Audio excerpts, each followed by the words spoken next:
বর্বরতার সব সীমা ছাড়িয়ে এবার পানির জন্য লাইনে অপেক্ষায় থাকা তৃষ্ণার্ত শিশুদের উপরও বিমান হামলা চালিয়েছে ইসরায়েলি বাহিনী।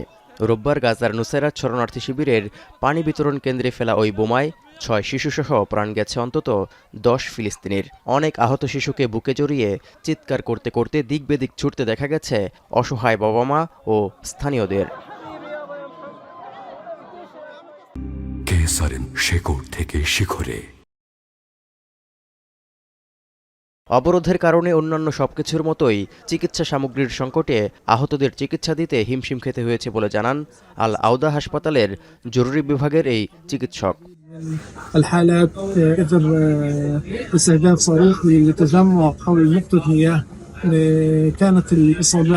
নুসাইরাত শরণার্থী শিবিরের পানি বিতরণ কেন্দ্র সহ পুরো গাজা উপত্যকায় চালানো আগ্রাসী হামলায় রোববার শতাধিক নিরীহ ফিলিস্তিনি নিহত হয়েছে, যার মধ্যে ছিল খাবারের জন্য লাইনে অপেক্ষায় থাকা ২৮ ক্ষুধার্ত ফিলিস্তিনিও। ২৭ মে ত্রাণ বিতরণ শুরুর পর থেকে এখন পর্যন্ত যুক্তরাষ্ট্র ইসরায়েল সমর্থিত জিএইচএফ কেন্দ্রগুলোতে হত্যার শিকার হয়েছে ৮ শতাধিক ফিলিস্তিনি, আহত ৫,২৫০ জন।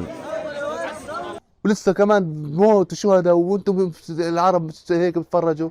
طب حركوا حالكم يا عم، وين الضمير؟ وين الأمة الإسلامية؟ لا بنقدر نشتري الخضرة ولا أي حاجة، يعني غالي جدا. طبعا اللحوم مقطوعة خالص.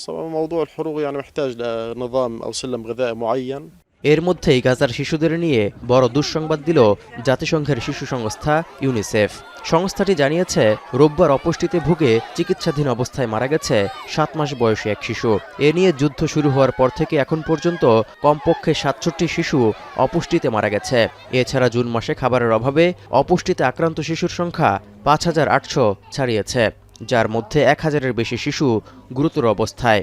এমনকি ইসরায়েলি অবরোধে জ্বালানির সংকটে হাসপাতাল, পানি ব্যবস্থা, স্যানিটেশন নেটওয়ার্ক এবং অ্যাম্বুলেন্স পরিষেবা বন্ধ হয়ে যাওয়ার হুমকি তৈরি হয়েছে বলেও সতর্ক করেছে ইউনিসেফ সহ জাতিসংঘের আরও ৭টি সংস্থা।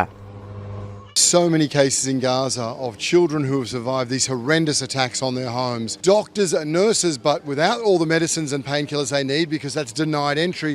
And these children need medical evacuation. They've somehow survived. They've got to get out. We've raised concerns about atrocity crimes having been committed and the risk of further atrocity crimes being committed. এ অবস্থায় গাজায় চলমান সংকট কিছুটা হলেও দূর করার লক্ষ্যে ইতালির সিসিলি থেকে যাত্রা শুরু করেছে আরও একটি ত্রাণবাহী জাহাজ। ফ্রিডম ফ্লোটিলা কোয়ালিশন পরিচালিত হান্দালা নামের ওই জাহাজটিতে রয়েছে চিকিৎসা সরঞ্জাম, খাবার ও শিশু সহায়তা সামগ্রী। This illegal siege of Gaza, where food, water and medicine is denied to the people of Gaza. We're seeing images right now of women and children being funneled into cages and being shot down.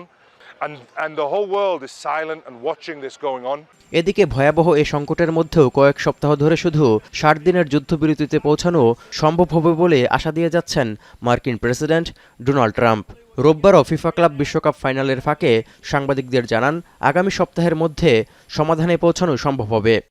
Gaza, we are talking and hopefully we're going to get that straightened out over the next week. Let's see what happens. এর আগে যুদ্ধবিরতির শর্ত ভেঙে চলতি বছরের ১৮ March পুনরায় আগ্রাসন শুরু করার পর থেকে এখন পর্যন্ত ৭,৪৫০ ফিলিস্তিনিকে হত্যা করেছে ইসরায়েলি সেনাবাহিনী, আহত প্রায় ২৬,৫০০। এ নিয়ে ২০২৩ সালের ৭ অক্টোবর থেকে এখন পর্যন্ত গাজায় মোট প্রাণহানি ৫৮,০০০ ছাড়িয়েছে। এদিকে যুদ্ধবিরতি ও ৫০ জিম্মিকে ফিরিয়ে আনার দাবিতে জোরালো হচ্ছে ইসরায়েলিদের বিক্ষোভ। রোববার জেরুজালেমে থাকা নেতানিয়াহুর কার্যালয়ের বাইরে জড়ো হয়ে বিক্ষোভ করেছেন শত শত ইসরায়েলি। তৌহিদুর রহমান, এখন বিশ্ব।